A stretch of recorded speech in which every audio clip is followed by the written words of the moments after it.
Hey guys, it is time for another video this time on how to play Beast Tamer in a Kalos party. I'm watching a VOD because Kalos is best done when you're actively calming with your party, not commentating about how to play Beast Tamer in the boss. So, as far as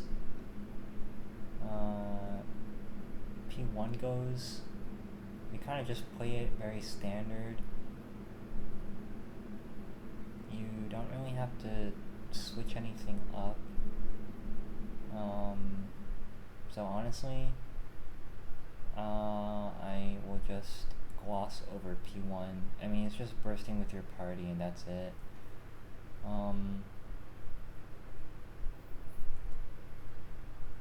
Yeah, most parties struggle with P2 anyway. That's like the real fight. So there's not much to note here. You don't even really have to engage with the cleansing because oftentimes parties will just one burst P1. So yeah, nothing to worry about here. Just burst like you normally would, and you don't really have to do any special support. Okay, let's fast forward.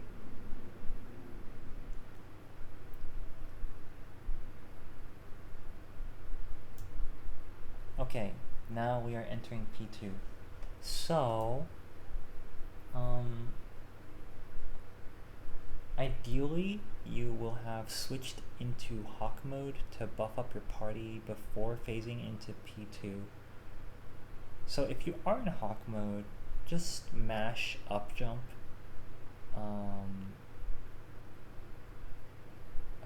Even if you aren't loaded in yet, you can still cast that ability. This will help you avoid any insta-deaths on loading in case Kalos descend to the laser or dive. Yeah. Another thing you could do is hold down Bear Blaster, it'll cast it ASAP. Or you could curring, or you could just jump to the side. And it all depends on what your party has agreed to do to deal with not dying instantly. Oftentimes, because you have a really clunky burst setup rotation, you might die. You can see there, I just died to the first bombs. So first bombs is like, you gotta be careful. Other than this, I don't think the burst is anything special. Just know that you might want to tornado before planing so that the entirety of your tornado is under iframe, and then you can extend your iframe duration with plane afterwards. It is less damage, but the extra iframe comes in handy in a boss like Kalos. So now that you've bursted and you're just waiting for burst to come back and you're playing the systems and whatever, let's talk about what you do as a Beast Tamer after that. So your default mode should be Hawk in this phase. This map is super big and you're not even really doing damage off burst, so there's no reason to be in bear mode. And Hawk's aerial mobility really shines in this phase because you can easily cleanse thanks to your flying and gliding. So you have a lot of air stall, a lot of aerial control, and you have a super massive up jump too. So cleansing is really easy on BT.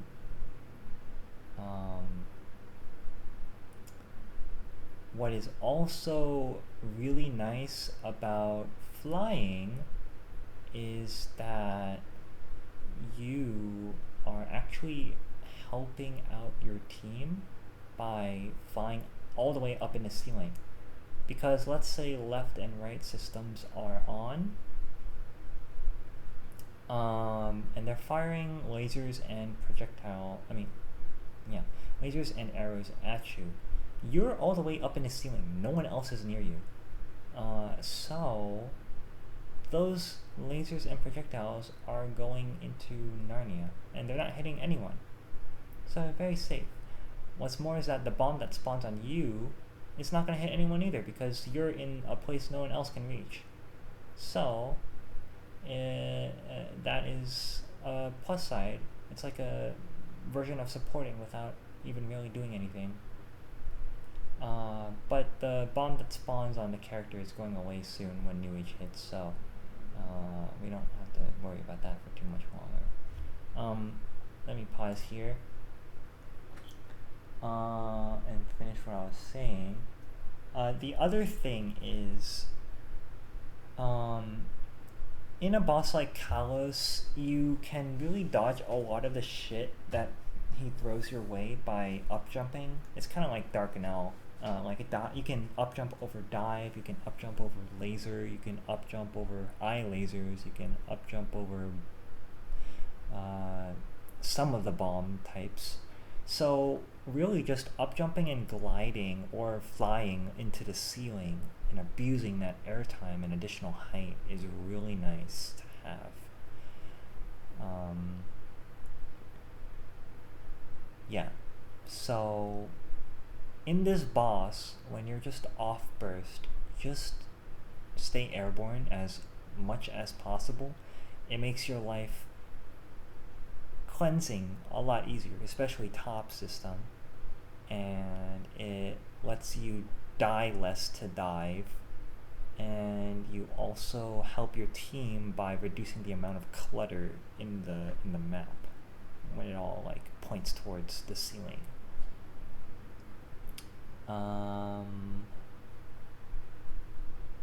Okay.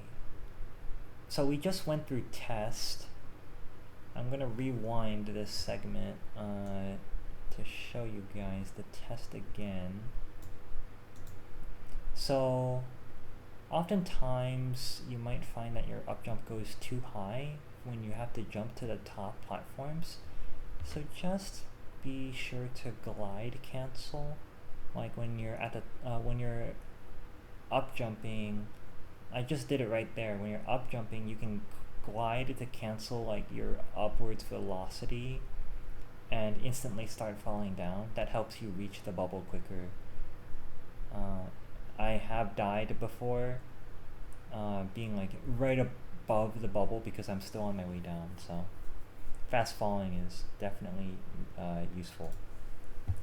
Also, bubbles are a perfect time to recast Meowcard and Hawk buffs, and you definitely want to remember to start buffing up on the last bubble.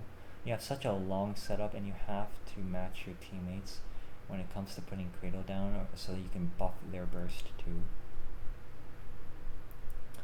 Okay, Beast Tamer has some nice utility for the party because their entire burst is iframed. You cannot really see it here because right system is not on, but right system does a lot of damage when it's like aimed towards everyone in the middle, but you're iframed so you can block that if you stand in the way during burst. So it's pretty nice to have a Beast Tamer in the party to protect the whole team from arrows during burst.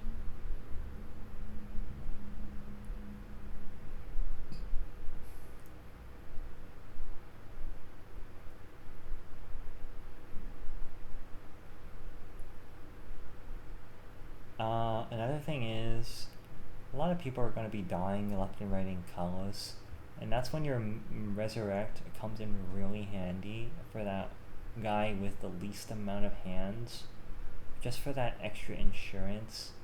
And it's even funnier when you cooldown skip, and it's just even better for your clear chances. So, Beast Tamer's funny door stacking with Bishop doors was really nice for the whole party. Really nice.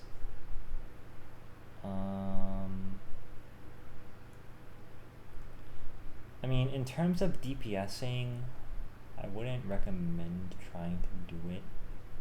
I think like you will lose many lives trying to DPS, especially because Beast Tamer doesn't have up jump, doesn't have very reactionary mobility in bear mode, and has to wind up. A damage reduction is not really enough to protect Beast Tamer from all the shit that Kalos flings at you. So try not to have to DPS if other people can pick up your slack. But if you really have to, my tip for that is to stay stationary unless otherwise.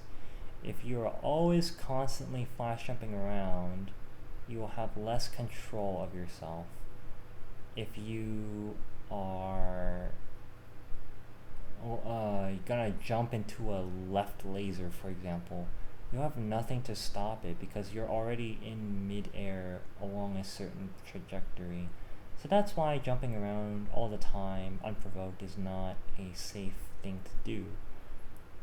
It's best to remain grounded and have all of your options available to you.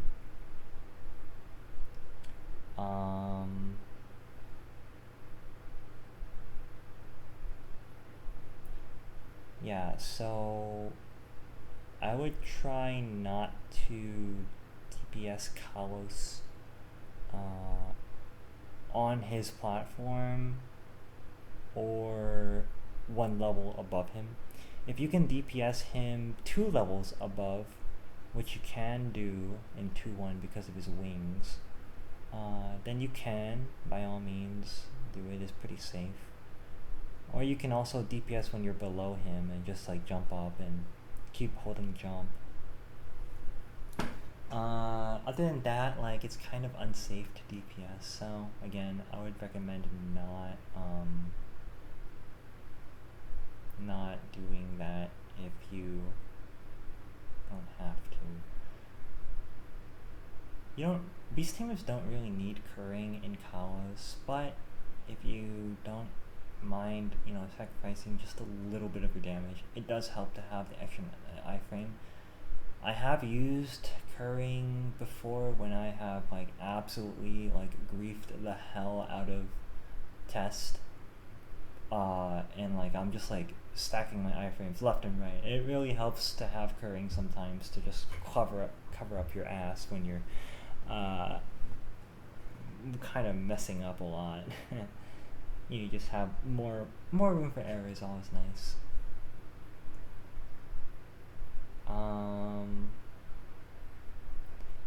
Yeah, I mean, other than that, there aren't like other class specific tips that I could really describe here.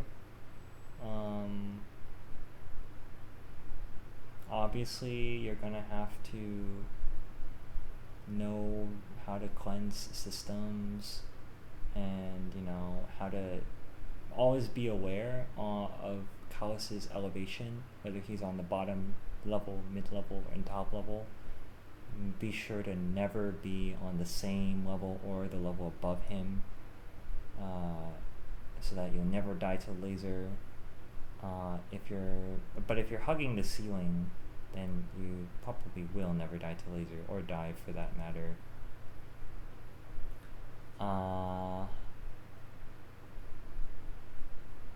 Yeah, I mean, that's pretty much it for Kalos. I mean, you can see from my VOD that it's kind of easy, as long as you're just like checked in. Sometimes you could just be inting lives, even if you're on the easiest class ever, just because you're not like paying attention to where Kalos is and you're dying to laser when you're trying to cleanse or whatever. But yeah, having airtime is so nice in this boss. So that is that.